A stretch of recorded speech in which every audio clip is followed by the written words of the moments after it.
Good afternoon, students. Today I am going to explain how to interface a memory with Arduino microcontroller. So, why you are going for memory interfacing? First, if you take any controller, we are having some inbuilt memories available. There are two types of memories available. One is called as permanent memory, another one is temporary memory. So this memory is used for some applications or for user or default program we can store in that program. Suppose I am going to use this Arduino controller for some application. For example, stepper motor control or washing machine or ATM or some any other microwave oven or any other application. So if the inbuilt memory is not enough, so you have to go for some memory interfacing. So there are two types of memories available, permanent memory, temporary memory. What is meant by temporary memory? Suppose if you switch off the Arduino controller or switch off the power supply, the data stored in the memory will get erased. That is called as a temporary memory. So temporary memory means registers, RAM, static RAM, dynamic RAM. These are called as a temporary memory. What is meant by permanent memory? So when the power is cut off also, the data stored in the memory will not get erased. You take your mobile phone, you are taking the photograph and you are storing in your data card or memory card. So that data are not lost. If you switch off your mobile phone also, the data will be available. So that is called as an permanent storage. So that is called as an ROM, PROM, next one is EEPROM, next one is ultraviolet RAM, like this various types of memories available. Today I am going to explain how to interface an EEPROM with Arduino microcontroller. So now this is the Arduino controller. There are three main parts. One is called as an Arduino controller, and this is called as an serial monitor, and this is called as an memory. So this is called as an serial EEPROM. So that is called as an the number is 24LC256.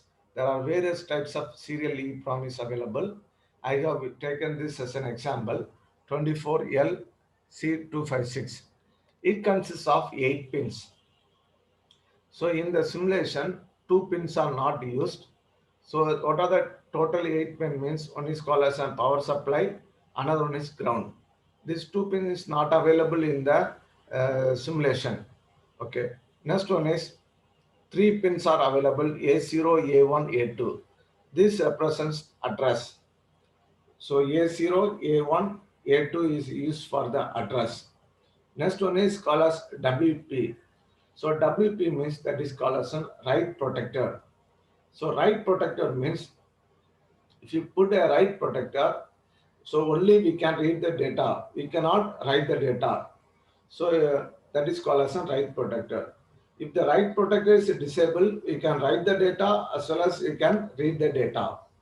Next, there are various types of communication we have studied. Serial communication, UART, USART, I2C, CAN.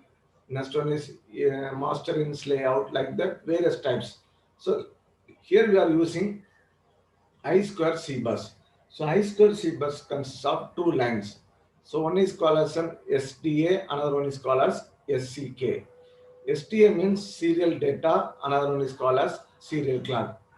Serial data, it is used to transfer the data from memory to controller and controller to memory. Clock signal, it is for the synchronization purpose. Next, let us take, this is called as monitor. So the monitor, what is the use means? We can see the output in the monitor. So what is the data you are going to store in the memory? What is the data you are going to write from the memory?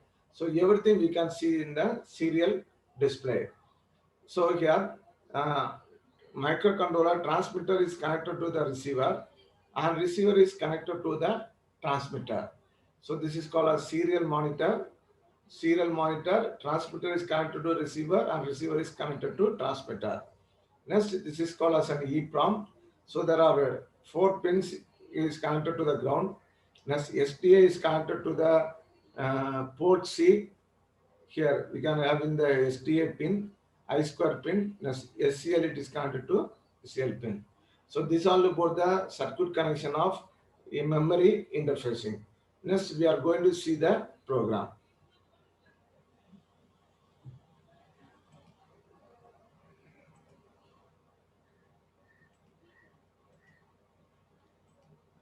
So this is the program for memory interfacing.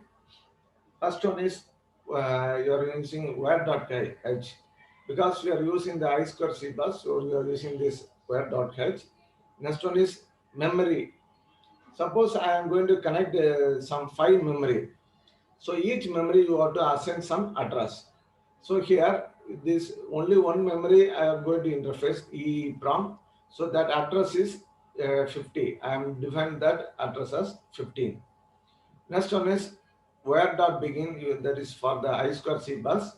Next one is in what baud rate we are going to receive the data and we are going to transmit the data to the memory. That is called as baud rate, that is called as 9600. Now I am going to write some data.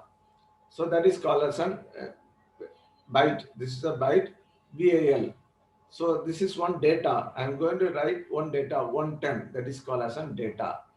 So this is called as an EEPROM address. In that particular EEPROM, I am going to select the address 0. In the 0th address, I am going to store the value 110.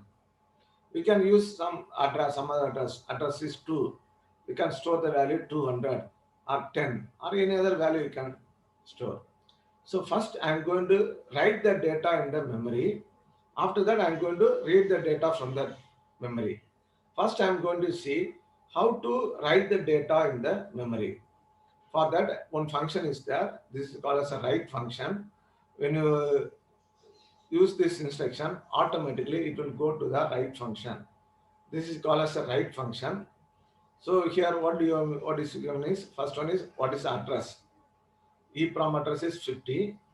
So here what will means it will write value. So what will means it will write the value in the particular address. Which address? 0 address. And here this is called as end. Next it will come here. Next I am going to read the data from the memory. So this is called as a read function. When this function comes, automatically it will go to the read function. So here first I am storing some data FF as raw data. R data means it called as raw data. So random data we can tell. Temporarily I am storing some value in the raw data. After that I am going to read the data. This is for the read function. First, what is the address of the EEPROM? In EEPROM, which address? Next, it will read the data and it will store in the variable R data. After that, return R data means, so you are calling the function from the main, it will go to the function. After the completing the task, it will return to the main function. So once again, it will come to this main function. So here it will return the value and it will print the values what we are read from the memory in the serial monitor. So this is for the serial monitor. Suppose I'm going to store 110 means first I'm going to write the data in the memory. Next I'm reading the data from the EEPROM and I'm going to display the data from the serial monitor. So this is about the program.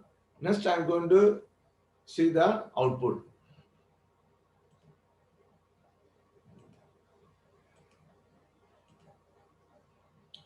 So now double click the controller, select the program.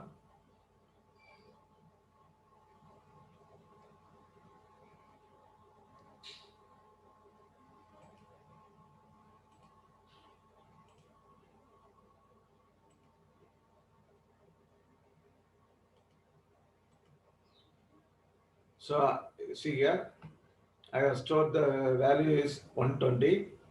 So first the 120 value is stored in the memory. Next from the memory, I read the value and display in the serial monitor. So this is the output. So this is all about the EEPROM interfacing. Thank you.